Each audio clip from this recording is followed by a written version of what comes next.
ఈరోజు విడుదల రజనీ గారు YSR Congress party social media అంటే చిలకలూరుపేట చిలకలూరుపేట కంటే కూడా విడుదల రజనీ గారి సోషల్ మీడియా యాక్టివ్గా ఉన్నటువంటి దొడ్డా రాకేష్ గాంధీ, అందులో ట్విట్టర్ అన్నింటిలో కూడా జగనిజం అని ఉంటుంది, సంబంధించిన వ్యక్తిని మొన్న చిలకలూరుపేట పోలీసులు అరెస్ట్ చేసి జడ్జి గారి ముందు అతను పెట్టినటువంటి పోస్టులు అవన్నీ కూడా ఆయన ముందు పొందుపరిచినప్పుడు జడ్జి గారు 14 రోజులు రిమాండ్ విధిస్తూ అతను నరసరావుపేట సబ్ జైలుకు తరలించడం జరిగింది. సరే, ఈరోజు మొత్తం మంది మార్బలాన్ని మొత్తాన్ని తీసుకొని పోయి అతన్ని కలిసి బయటకు వచ్చేసి మన విడుదల రజనీ గారు ప్రెస్ మీట్ పెట్టారు.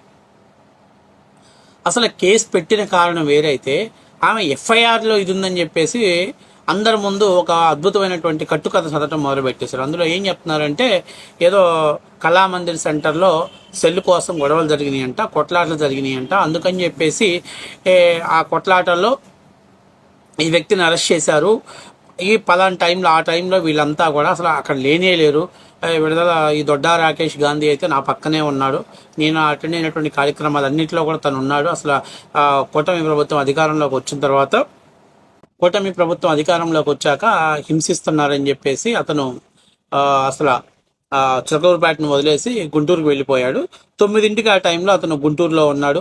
అట్లాగే ఇంకా మిగతా వాళ్ళు ఎవరైతే ఉన్నారో అవన్నీ సాక్ష్యాధారాలు ఉన్నాయని చెప్తే సీసీ ఫుటేజ్ల మీద డేట్లు రౌండ్ అప్ చేసి మీడియా ముందుకు వదిలింది.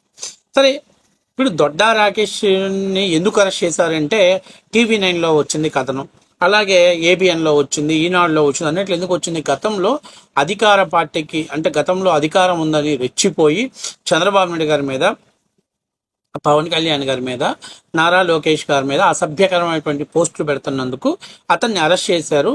న్యాయస్థానం జడ్జి గారి ముందు ఈ యొక్క అతను పెట్టినటువంటి పోస్టులను చూపించినప్పుడు అతను 14 రోజులు రిమాండ్ విధించడం జరిగింది అని చెప్పేసి మొత్తం ఛానల్స్ అన్నీ కూడా అవి చెప్పేశాయి. కానీ మన విడుదల రజనీ గారు సాఫ్ట్వేర్ మొక్క అసలు ఆ కథనమే పక్కన పడేసి, లేకపోతే మా కార్యకర్త ఎలాంటి పోస్టులు పెట్టారు చూపించమని అడగడంలో తప్పు లేదు, అది కథనమే పక్కన పెట్టేసి ఏదో ఒక స్టోరీ, ఒక రైమింగ్ స్టోరీని పట్టుకొని అక్కడికి వచ్చేసి మొత్తం FIRనే మార్చేసింది.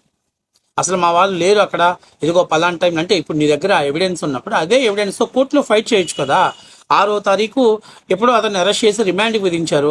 4 రోజులు అవుతుంది, ఎందుకు మీరు ప్రైవేట్ కేసు వేయట్లేదు?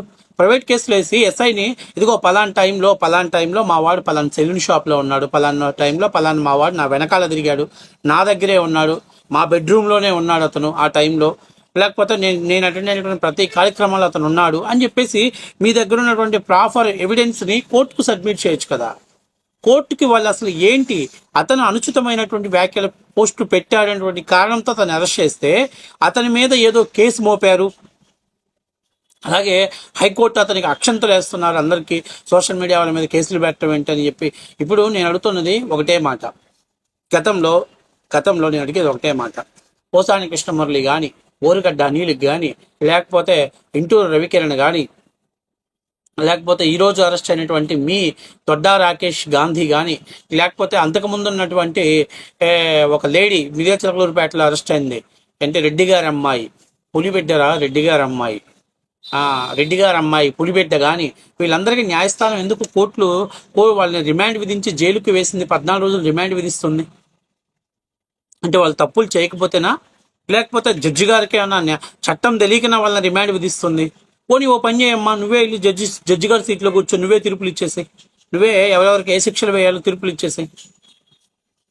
వీళ్ళందరికీ న్యాయస్థానం శిక్ష వేసింది అంటే వీళ్ళందరూ కూడా గతంలో అధికారాన్ని అడ్డం పెట్టుకొని ఇష్టాసారంగా రెచ్చిపోయారు. ఈ దొడ్డా రాకేష్ అనేటువంటి వ్యక్తి కూడా చంద్రబాబు నాయుడు గారి మీద, లోకేష్ గారి మీద, పవన్ కళ్యాణ్ మీద ఇష్టాసారమైనటువంటి పోస్టులు పెట్టాడు. పచ్చిగా వైఎస్ఆర్సీపీ సోషల్ మీడియా ఆర్గనైజేషన్ నుంచి వచ్చినటువంటి పోస్టులన్నీ కూడా పెట్టి చంద్రబాబు నాయుడు గారికి బెయిల్ రావడానికి రోగం గెలిచింది. అలాగే ఒక మీన్స్ తయారు చేసి సోషల్ మీడియాలో వదిలాడు, ఇంకా చాలా పోస్టులు డిలీట్ చేశాడు.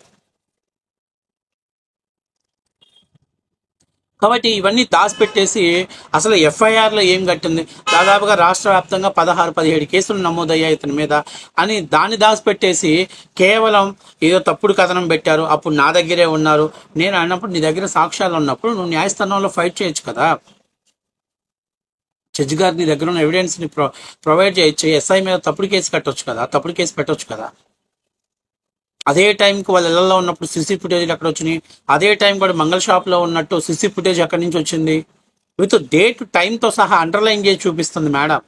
నా దగ్గర ఇవన్నీ ఉన్నాయి అని ఉంటే వెళ్ళండి, ప్రైవేట్ కోర్టుకు వెళ్ళండి, ప్రైవేట్ కేసు వేయండి, సంబంధిత అధికారుల మీద కేసులు పెట్టండి.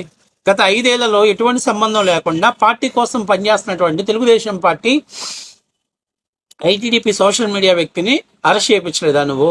అతన్ని కొడితే వీడియో కాల్ చూడలేదా నువ్వు? అలాగే అతని మీద తాగిన థమ్సప్ నీ పిఏ మరియు మీ బామ్మర్ది తాగిన థమ్సప్ అతని మీద ఉయ్యలేదా? ఆ రోజు నీకు గుర్తుకు రాలేదా ప్రజాస్వామ్యం అని? ఇప్పుడు ఏమంటాం, దొడ్డా రాకేష్ గాంధీ దళిత ముద్దు బిడ్డ అంటే నీ పోస్టులు పెడుతున్నాడు, నీకు భజన చేస్తున్నాడు, నీకు చెక్క భజన కొడుతున్నాడు, నిన్ను పైకెత్తుతున్నాడు అని చెప్పేసి నీ పాలిట ముద్దు బిడ్డ ఆయన. నీకు ముద్దు బిడ్డ ఇప్పుడు దళితులు గుర్తొచ్చినారు నీకు.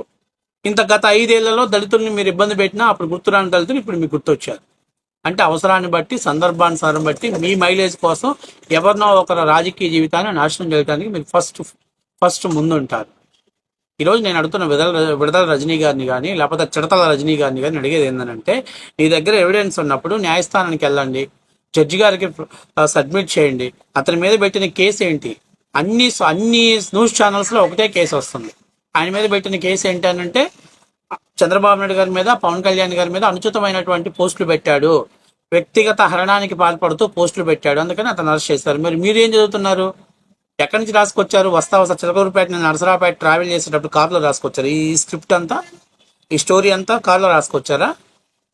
అధికారంలో ఉన్నప్పుడు ఇలాగే చెప్పారు, అధికారం అయిపోయినప్పుడు పలానా ఎఫ్ఐఆర్ నెంబర్ చెప్పాలి కదా మీరు. ఇప్పుడు పలానా పోలీస్ స్టేషన్ పరిధిలో ఈ ఎఫ్ఐఆర్ నెంబర్ ఇది అని చెప్తే అది ఆన్లైన్లో కూడా అంతా వచ్చింది కదా, ఎఫ్ఐఆర్ డౌన్లోడ్ చేయొచ్చు కదా, అందరికీ వచ్చింది కదా. మరి ఎందుకు దాచిపెడుతున్నారు మీరు? అసలు ఏ ఎఫ్ఐఆర్ మీరు చదువుతున్నారు? ఏ పోలీసులు ఎఫ్ఐఆర్ కట్టారు? అది ఎక్కడ చదువుతున్నావు? మరి మీడియా సంస్థలకు తప్పుడు సమాచారం వెళ్ళిందా? మీడియా సంస్థలన్నీ, మీ టీవీ నైన్ కూడా చెప్పింది సోషల్ మీడియాలో అనుచిత పోస్టులు పెట్టినందుకు దొడ్డా రాకేష్ గాంధీని అరెస్ట్ చేశారని చెప్పి.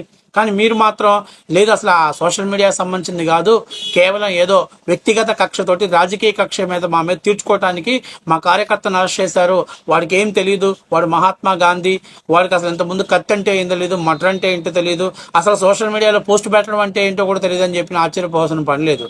ఎందుకంటే సాఫ్ట్వేర్ మొక్క కదా నువ్వు, ఎన్ని కథలైనా పడతావు. ఇక్కడ తెలుగుదేశం పార్టీలో ఉన్నప్పుడు సాఫ్ట్వేర్ మొక్కవి, అక్కడికి వెళ్ళాక జగన్ దగ్గరికి వెళ్ళాక గంజాయి మొక్కవైపోయావు.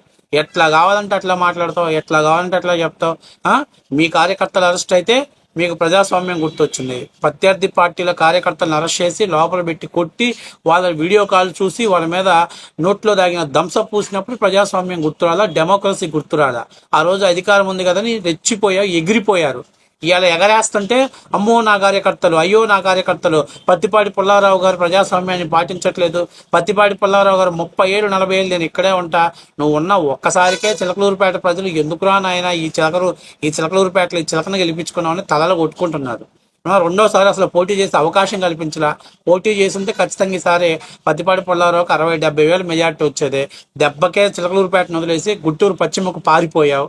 అక్కడ ప్రజలు కూడా నేను దేకలా. నువ్వు సోషల్ మీడియాలో ఎలివేషన్స్ వేసుకొని సోషల్ మీడియాలో స్టంట్లు వేసుకోవడానికి పనికొస్తావు. అప్పటి నుంచి గ్రౌండ్ లెవెల్ రియాలిటీలో మీ దగ్గర సబ్జెక్ట్ ఏంటి? విడదల రజనీ గారు అంటే ఏంటి? Corruption queen. ఇదే చిలకలూరుపేటలో చాలా మంది చెప్తుంది ఇదే మాట. ఏందయ్యానంటే కరప్షన్ క్యూన్. దాని దగ్గర ఉన్నటువంటి సోషల్ మీడియా ఇన్ఫ్లుయెన్స్ ద్వారా పత్తిపాటి పుల్లారావు గారి మీద పోస్టులు పెట్టించడం, లేదంటే ఎవరైనా యాక్టివ్గా ఉన్న అవతల వాళ్ళు రియాక్ట్ అయితే వాళ్ళని అరెస్ట్ చేయించి లోపల పెట్టి కొట్టేయించడం. ఇది ఇప్పుడు ఏదనంటే ప్రజాస్వామ్యం, ఎవరిని వదిలిపెట్టను. సేమ్ జగన్ని ఫాలో అవుతుంది. స్క్రిప్ట్ కూడా అంతే, జగన్ రాసినట్టే రాసి చదువుకొని చూసి చదివే పరిస్థితికి వచ్చేసింది.